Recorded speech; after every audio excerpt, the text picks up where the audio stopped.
নিরামিষে ছোলা নারকোল দিয়ে কচুর শাক আমার মতো ভেতো বাঙালির কাছে অত্যন্ত পছন্দের একটা রান্না। গরম গরম ভাতের সাথে এই কচুর শাক খেতে কী যে ভালো লাগে। আমার মাছ মাংস কিচ্ছু দরকার হয় না, শুধুমাত্র এরকম নিরামিষে কচুর শাক হলেই কিন্তু সব ভাত খাওয়া হয়ে যাবে।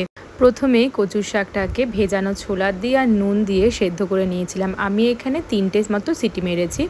দিয়ে দেখেইছো কচুর শাকটা ভালো মতো সেদ্ধ হয়ে গেছে। এবার এটা থেকে কিন্তু জলটা ভালো করে ঝরিয়ে নিতে হবে, কারণ তাহলে গলা কুটকুট করার সম্ভাবনা একদম থাকবে না।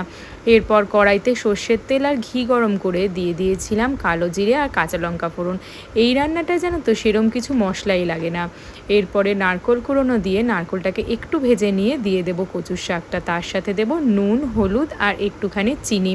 সাধারণত আমি রান্নায় চিনি অ্যাভয়েড করার চেষ্টা করি, কিন্তু এই সব রান্নার ক্ষেত্রে একটু চিনি না দিলে সেই টেস্টটা আসে না। ছোটোবেলা থেকে মাকে দেখতাম তো রান্নায় চিনি দিতে। আর নামাবার আগে অবশ্যই একটু লেবু রস দিয়ে দেবে, তাহলে গলা কুটকুট করার যে ভয়টা একদমই থাকবে না। জানিও কেমন লাগলো।